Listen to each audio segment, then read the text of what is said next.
That's only there just to make sure the car doesn't fall off. Really? Yeah. Why would that prevent it from falling off?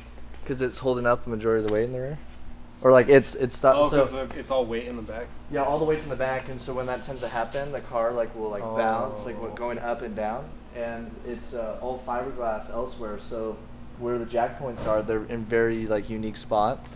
So just as safety, we have the pull jack back there. Just to make sure, because I mean this is extremely. We got an update video for our RC Rocket Bunny project we're doing. Since the last video, we fully TIG welded up the exhaust.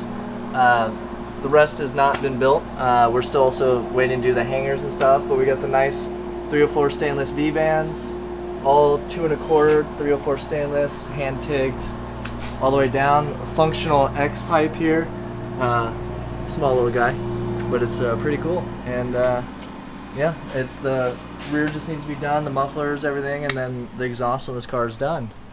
So since we only have gotten to this point, Eric over here, the fabricator, has been building this. At this point, it's basically shot in the dark. So we're just going to come across, obviously, try to get the tightest transitions possible since the car is going to be so low.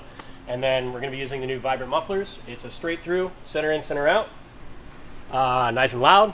So this will be a basically full straight piped off the cats up to a straight through resonator out to a tip that is yet to be determined. So, a little bit of work to do and not a lot of time. Crossing Jeffries now. Oh. Keep coming. Full crank. More. You're good, you're clear. Keep coming in. So as an update, as far as the suspension, all the custom pieces have been fabricated and the struts have now been assembled and installed. As I showed you from the last video when it was all on the table, one taken apart and one fully completely assembled how we got them, you'll see that there's actually a significant difference.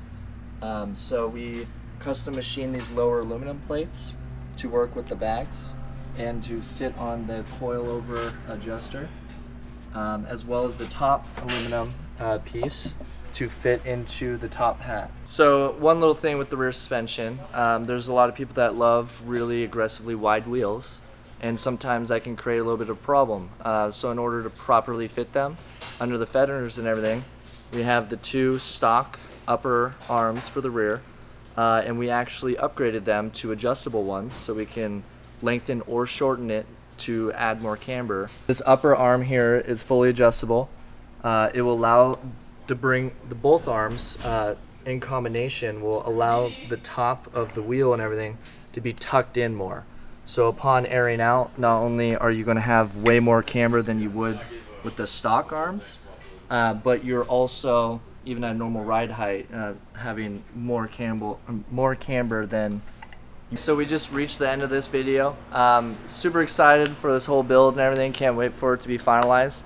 What still needs to happen to the car is we need to cut the rear fenders, and we're fully welding them back up. The wheels and tires need to be mounted and balanced, as well as finalizing the panels. And when we do the rear wheel fender cut, we actually need to tear apart the interior, make sure we're not burning any electrical or anything you don't want to mess up. Once we get that verification that everything's clear of where we will be working, we'll go ahead and do that modification. Finalize the exhaust, mount the side skirts with the side canards, and still do some front fender well clearancing for the wider scrub radius that we'll have with the wider wheels.